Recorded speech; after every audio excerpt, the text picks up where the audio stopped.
So when I made my last bearish video, I actually drew this line back here at this price point. And the reason why is I was looking at I use Ichimoku clouds, and it was about to bring up a peak over into this area, but it seemed like it couldn't get out of that area for a while, and then Monday's dip happened.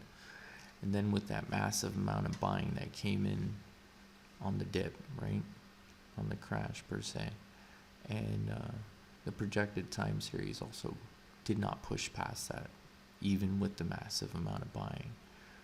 I was wrong on my call with the bull trap, unless, I mean, I guess this is the bull trap if it keeps falling off, I guess. I said we would have to watch after earnings, but if you noticed, the line I back then drew is like, I guess, the hard line of support resistance at these levels, for me at least. If you notice, after we broke out, we did have bounce through, but it didn't break through, and it bounced off of it. And then we had another one over here that actually did dip below it.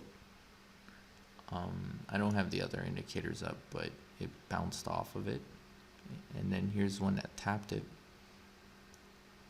And then here's one that to me looks a lot like a spinning top that was supposed to mark a longer than this bullish run upward. But then it seemed it wasn't able to be sustained, and it dipped down again and bounced off. And this was the breakout that everyone was hoping for.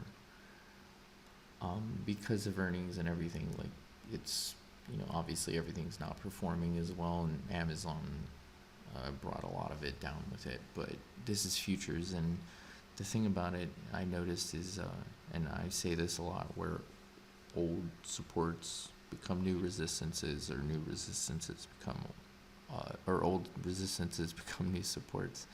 And if you notice the bounce off of this when this was a support, I'm really hoping this doesn't become a new resistance, because again, this one, I could be wrong, but it looks like an indicator of a spinning top, and it was supposed to mark the reversal here, which it did, but then it seemed like that was the ceiling. Of course, this is after hours and volume's lower, so we could lead up to a new all-time high right now in the morning or something crazy. But I'm going to definitely be keeping an eye on this line still, because this is the first bounce off of it, and I'm hoping this doesn't lead up into more bounces off of it, because it would stuff it down a little bit. We'll see what tomorrow brings. Good luck trading.